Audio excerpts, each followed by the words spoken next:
A shopkeeper in Rajasthan buys an article at the printed price of ₹40,000।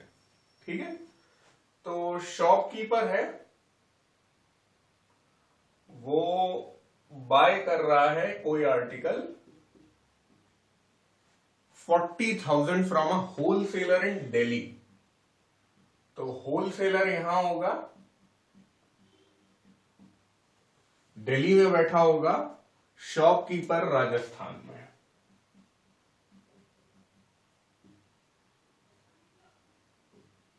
ठीक है, the shopkeeper sells the article to a consumer in Rajasthan at a profit of 25% on the basic cost price. Basic cost price ये इसी 40,000 रुपए को बोल रहा है, जो शुरू से ही है। इसी 40,000 को बेसिक कॉस्ट प्राइस बोल रहा है। सर इसमें तो आई ओके, तो अब एक और लेवल है यहां पे। ठीक है, होलसेलर से गया शॉपकीपर के पास और उस समय बेसिक कॉस्ट प्राइस थी 40,000 रुपए, और उसके तुरंत बाद राजस्थान पे जो हमारा शॉपकीपर बैठा हुआ है उसने उसको उसी सामान को कंज्यूमर को बेच दिया। और the shopkeeper sells the article to a consumer in Rajasthan. तो ये देखिए दो लेवल हो गए यहां पे, है ना। कंज्यूमर जो है वो राजस्थान में बैठा है,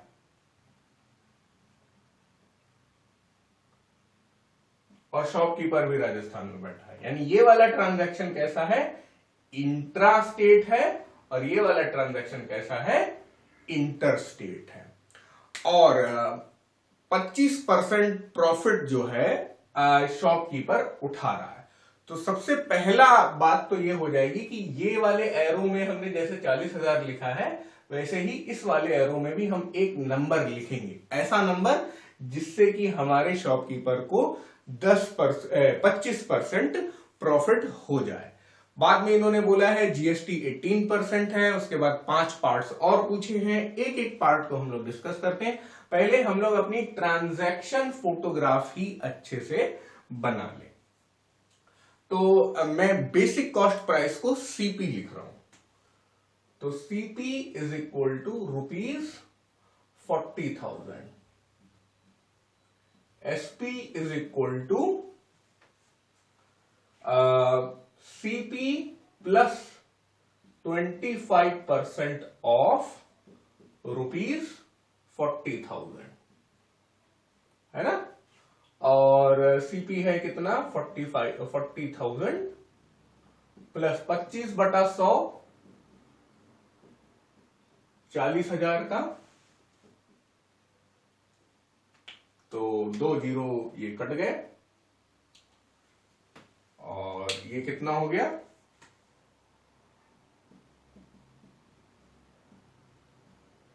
40,000 प्लस 25 को 100, 10,000 ₹50,000। आप टेम्प्टेड हो सकते हैं ये लिखने के लिए कि यही हमारे फर्स्ट पार्ट का आंसर है, लेकिन ऐसा नहीं है। फर्स्ट पार्ट में पूछा गया है the price of the article inclusive of the tax. तो अभी तो हमने इसमें टैक्स शामिल ही नहीं किया है। So this is the price of the article exclusive of tax. याद रखिएगा, ठीक है। दोनों बातों में अंतर आपको समझ में आना चाहिए। तो अभी तक टैक्स को मैंने इंक्लूड नहीं किया है। ये वाला ट्रांजैक्शन 40,000 में हुआ, ये वाला ट्रांजैक्शन 50,000 में हुआ। 40 से उठकर कीमत 50,000 हो गई, तो अपने शॉपकीपर को 10,000 रुपए यानी 25% का प्रॉफिट हुआ। हमने सिर्फ टैक्सलेस ट्रांजैक्शन यहां पर बना लिया है एक फ्लो चार्ट के रूप में। तो अभी तो इतना ही काम हो पाया है। पहला पार्ट अब हम लोग अपना क्वेश्चन का पढ़ते हैं। The price of the article inclusive of tax at which the shopkeeper bought it. Shopkeeper bought it यानी शॉपकीपर के लिए क्या हुआ, कॉस्ट प्राइस। मैंने लिख भी दिया है कि कॉस्ट प्राइस 40,000 और सेलिंग प्राइस 50,000, ये दोनों ही बातें, ये नाम जो कॉस्ट प्राइस और सेलिंग प्राइस है ये फॉर शॉपकीपर है। For shopkeeper the cost price is 40,000, for shopkeeper the selling price is 50,000। अब एक काम हम लोग करेंगे जो हमेशा करते हैं, वो है इनपुट आउटपुट। देखिए इनपुट आउटपुट जो होता है that is always independent of the type of sale. यानी कि हम लोग ये बोले कि आईजीएसटी, एसजीएसटी, सीजीएसटी कितना था, इंट्रा स्टेट था या इंटर स्टेट था, इस सारी बातों की चिंता किए बिना हम लोग निकाल सकते हैं इनपुट जीएसटी और आउटपुट जीएसटी। तो input GST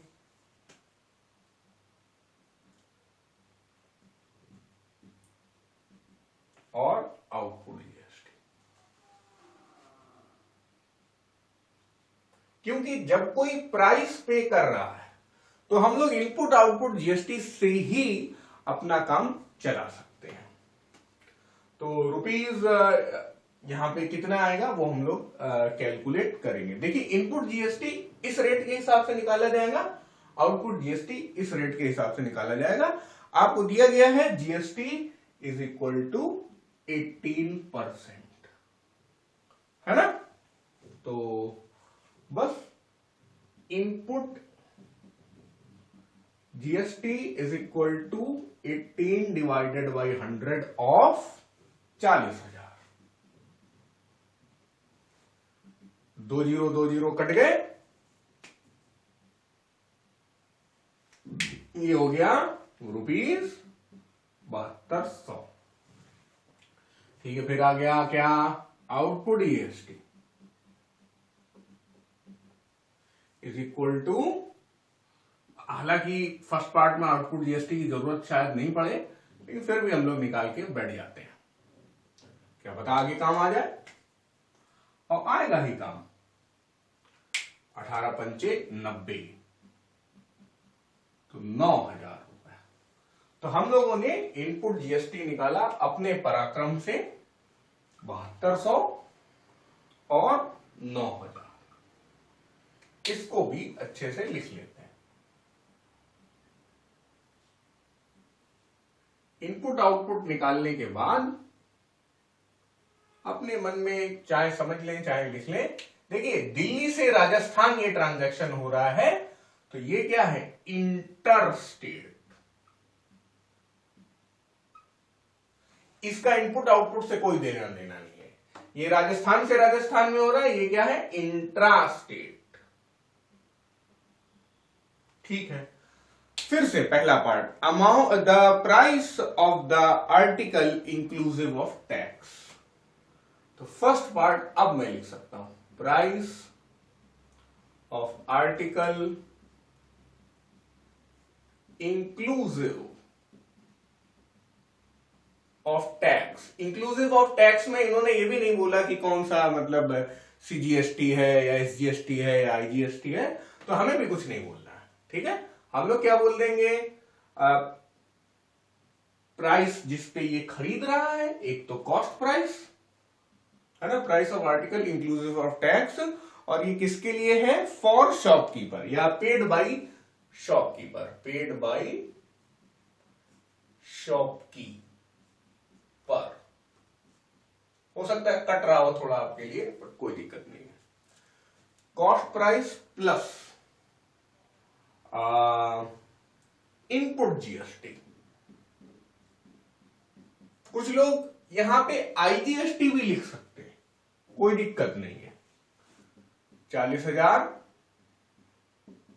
plus input GST कितना है, 7,200 रुपीज, 47,200।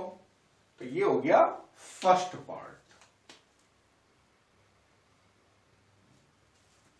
तो इतना पहले बढ़िया से नोट करिए। अब दूसरा part, the amount of tax under GST paid by the shopkeeper to the government. अब गवर्नमेंट में इन्होंने ना सेंट्रल गवर्नमेंट लिखा है, ना स्टेट गवर्नमेंट लिखा है, ना दिल्ली गवर्नमेंट, ना राजस्थान, ना कुछ और, ना गवर्नमेंट ऑफ इंडिया, जो भी कुछ भी नहीं लिखा। तो हम लोग भी शांत रहेंगे। हम लोग शांत रहेंगे क्यों? कैसे? हम लोग सारा काम इनपुट या आउटपुट जीएसटी से कर ले जाएंगे, बल्कि यहां पे शायद दोनों की जरूरत पड़ेगी। तो क्या कह रहे हैं? Amount of tax paid by the shopkeeper to all the governments.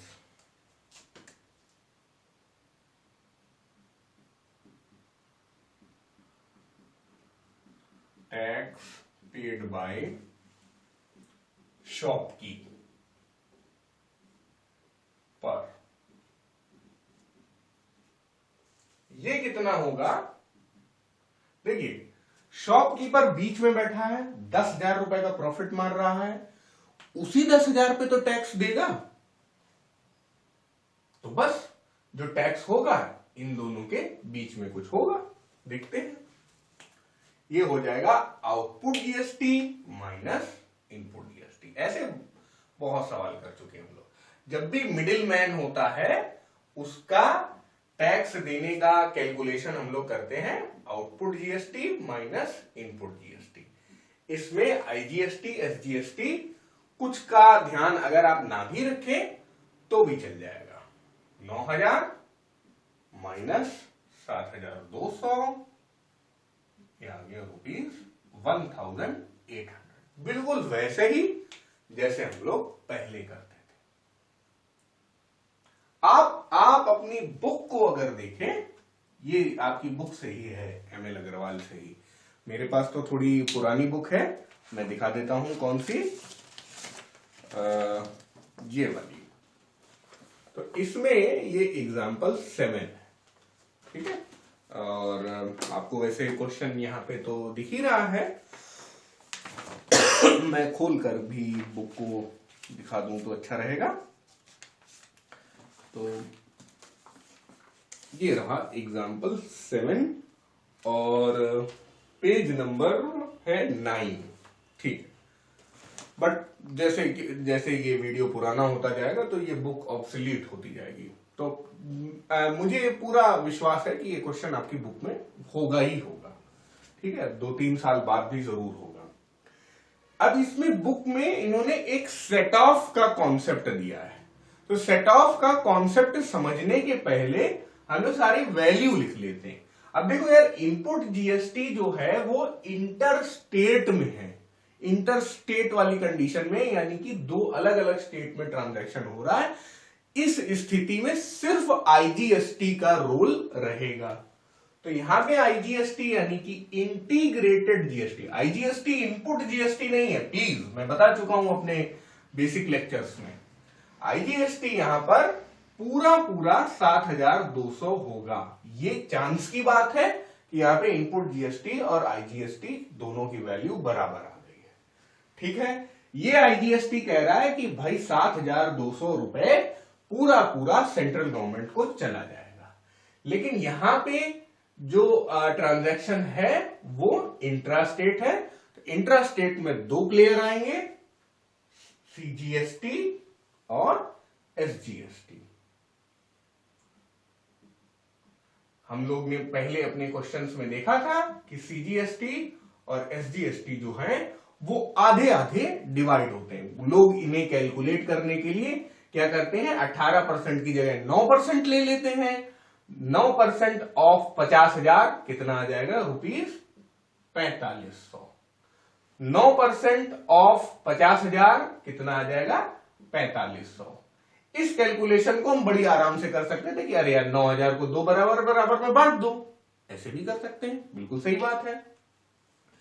तो बुक जो कर रही है सेट ऑफ वाला कॉन्सेप्ट, उसको देखते हैं। देखिए, ये लोग कह रहे हैं कि यहां से 9,000 रुपए चलेगा और यहां 7,200 की जरूरत है। 7,200 आईजीएसटी के रूप में गवर्नमेंट को चला जाएगा। और यहां से 2 तरह के धनराशि या मनी चल के आ रहे हैं, 4,500 और 4,500।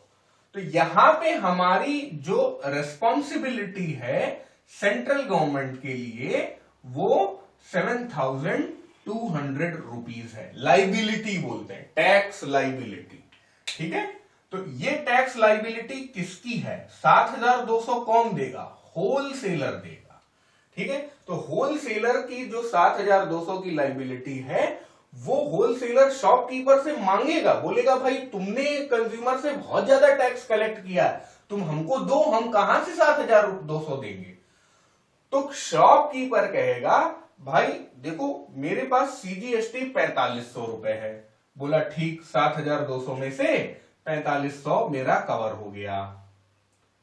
अब शॉपकीपर बोला यार मेरे पास एसजीएसटी के रूप में 4,500 रुपए हैं, तो बोला हमें 4,500 नहीं चाहिए, हमें थोड़े ही चाहिए। 7,200 में 4,500 माइनस कर लेगा, और होलसेलर कैलकुलेट करके बता रहा है अभी 4,500 में से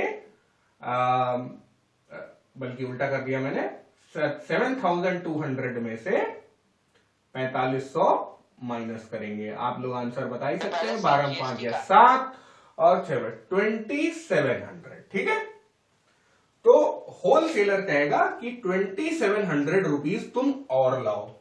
तो शॉपकीपर कहेगा देखो भाई मेरा सीजीएसटी का तो तुम पूरा ले चुके हो, अब जो मेरे पास है वो एसजीएसटी में से है। तो बोलेगा कोई बात नहीं, तुम अपने एसजीएसटी का डिवीजन कर लो। तो ये पूरा जो सीजीएसटी है वो चला गया 4,500 के रूप में, और जो बचा हुआ 2,700 है उसके लिए इसने एसजीएसटी का ही बंदर बांट कर दिया। अच्छा, ये है आउटपुट सीजीएसटी और आउटपुट एसजीएसटी, तो उनको अभी अंदर अंदर भी तोड़ सकते हैं। इसी चीज को सेट ऑफ कहा जाता है। तो अब 2,700 और यहां पे कितना बचा? 2,200 नहीं, यहां पे बचेगा 1,800। आप सही से माइनस करिए भाई। अच्छा अच्छा, हाँ 1,800। 2,700 और 1,800। तो अब ये बोलेगा चलो भाई सीजीएसटी तुमने पूरा रख लिया 7,200 को मीटअप करने के लिए, और अब एसजीएसटी को भी मैं तोड़ देता हूं, उसमें से 2,700 तुम रख लो। ठीक, अब अपना होलसेलर सेटिस्फाइड है, कह रहा है कि हाँ चलो भाई मेरा 7,200 अब पूरा हो गया। 4,500 तुमने सीजीएसटी से उठा के दे दिया पूरा पूरा, और 2,700 तुमने एसजीएसटी से उठा के दे दिया। अब इसके पास क्या स्थिति है? शॉपकीपर कह रहा है कि हमें अब सेंट्रल गवर्नमेंट को देने के लिए 0 रुपीज है, हमें अब स्टेट गवर्नमेंट को देने के लिए 4,500 नहीं बचे, क्योंकि ये भी चला गया। हमारे पास केवल बचा 1,800 रुपए। ये 1,800 रुपए हम किसको दे देंगे? राजस्थान गवर्नमेंट को, यानी स्टेट गवर्नमेंट को। ये बहुत इंपॉर्टेंट है, इस क्वेश्चन में पूछा नहीं है, लेकिन क्वेश्चन के सॉल्यूशन में एमएल अग्रवाल ने बता दिया है कि ये 1,800 रुपए जाएंगे किसको? गवर्नमेंट ऑफ राजस्थान को।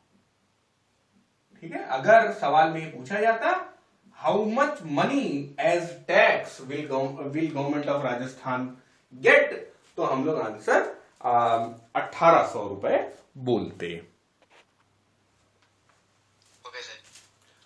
अब अगला जो आपके पास सवाल आ रहा है, third part, the amount of tax under GST received bye Delhi government. तो अमाउंट ऑफ टैक्स, जीएसटी लिख देता हूं, रिसीव्ड, रिसीव्ड की स्पेलिंग जरा चोरी कर लें, CEI, बाय दिल्ली गवर्नमेंट। यहां पे देखिए दिल्ली है किस एंड में? इस एंड में है, यानी कि वो इधर वाले ट्रांजैक्शन से लेना देना होगा, लेकिन इधर तो आईजीएसटी ही बैठा है। तो जब आईजीएसटी बैठा है तो सेंट्रल गवर्नमेंट को सारा पैसा चला जाएगा। इस आईजीएसटी के हिस्से में ना राजस्थान को कुछ मिलेगा ना दिल्ली को मिलेगा, इस आईजीएसटी के हिस्से में। बट इस एसजीएसटी के हिस्से में राजस्थान को मिलेगा, क्योंकि यहां पे दोनों एंड में राजस्थान है। याद रखिएगा, किसी भी स्टेट को पैसा मिलने के लिए अनिवार्य कंडीशन मतलब कंपलसरी सिचुएशन ये है कि वो दोनों तरफ होना चाहिए। यहां दोनों तरफ राजस्थान है, हाँ राजस्थान को कुछ ना कुछ मिल जाएगा। यहां एक तरफ राजस्थान एक तरफ दिल्ली है, किसी को कुछ नहीं मिलेगा, सिर्फ मोदी जी सब कुछ ले जाएंगे। ठीक है, याद रखिए। और आगे भाई मोदी जी के बाद जो भी प्राइम मिनिस्टर बनते हैं वो ले जाएंगे। Amount of GST received by the Rajasthan government तब थोड़ी ना नील लिखते। नहीं, अगर ये सवाल आता amount of GST received bye Rajasthan government तो वो मैं बता चुका हूं कि यहां पर वो 1800 रुपए हमें बोलना पड़ेगा। ठीक है, दिल्ली गवर्नमेंट का 0। हाँ, यहां पे दिल्ली गवर्नमेंट का 0 हो जाएगा। Amount of GST received bye Delhi government is ₹0, जिसको आपकी बुक नील लिखना पसंद करती है, लेकिन मुझे ₹0 लिखना अच्छा लगता है। आपका मन करे तो आप नील भी लिख सकते हैं। ठीक है, अब उसके बाद आते हैं हम लोग चौथे पार्ट में, the amount of tax under GST received by central government.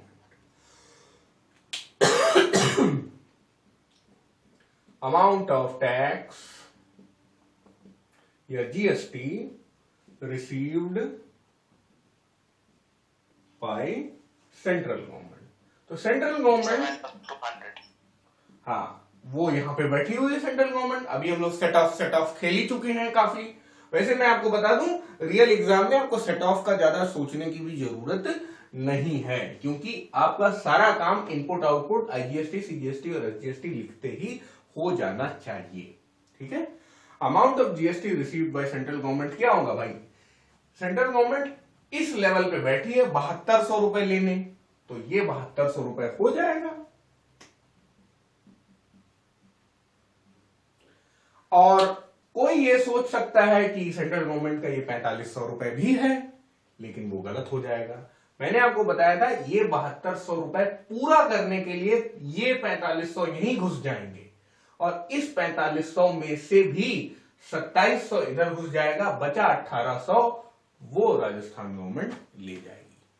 इसलिए हम लोग यहां पे अगर आपको अलग अलग हेड्स में लिखना है तो आप लिख सकते हैं IGST paid by wholesaler plus SGST paid by shopkeeper. CGST ना? ओके, बिल्कुल सही बताया आपने, सीजीएसटी। अच्छा कि आपने सही करवा दिया। और क्योंकि कंज्यूमर डायरेक्टली सरकार को कुछ देता नहीं, तो कंज्यूमर का हेड आएगा ही नहीं। लेकिन हम लोग बड़ी चालाकी से यहां में 7200 लिखेंगे, बट यहां पे 0 ही लिखेंगे। ठीक है, 7200। 7200। आई थिंक अब 12 बजने वाले हैं रात्रि के, तो अब मेरी बायोलॉजिकल क्लॉक कह रही है कि अब खूब गलती करो और सो जाओ। ठीक है, तो ₹7200 यहां पर आ गया। आई थिंक अब हम लोग सही चल रहे हैं। तो याद रखिएगा, अगर आप एग्जाम में दिखाना ही चाहते हैं तो इस तरह दिखा सकते हैं, वरना आप इसके बाद डायरेक्टली ये लिख देंगे तो भी आपके मार्क्स नहीं कटेंगे। ये कर सकते हैं आप। अब आ जाते हैं हम लोग फिफ्थ पार्ट में, the amount which the consumer page. ये तो बहुत आसान होता है, जो सबसे ज्यादा पैसे में सबसे ज्यादा टैक्स जोड़ दो, कंज्यूमर की पैंट उतर जाएगी, ढीली हो जाएगी, पैंट की जेब जल जाएगी। Burn your pockets, I think ये फ्रेज भी है, उसका मतलब ये होता है कि बहुत ज्यादा पैसे आपकी जेब से निकल जाना। तो क्या है? The amount which the consumer page, amount paid by rich consumer. भाई 50,000 रुपए का प्रिंटेड प्राइस ले रहे हैं, उसके ऊपर 18% टैक्स देना है हमें। 18% टैक्स है हमारा 9,000 रुपए। भाई अमीर आदमी ऐसे ही बात करते हैं, है ना? और बस पूरा टैक्स इन्होंने दे दिया, हो गया ₹59,000। अब इसको अगर आप लिखना चाहते हैं क्या, मतलब इस हेड्स को भी समझाना चाहते हैं जैसे मैंने यहां समझाया, तो आप 50,000 में लिख लीजिए, 50,000 के ऊपर लिख दीजिए selling price for shopkeeper plus output GST. ये कर सकते हैं आप अगर आपका मन है तो, वरना आप ये बिना लिखे भी ये कर सकते हैं। तो ये सारे पार्ट हो चुके हैं अब यहां पर।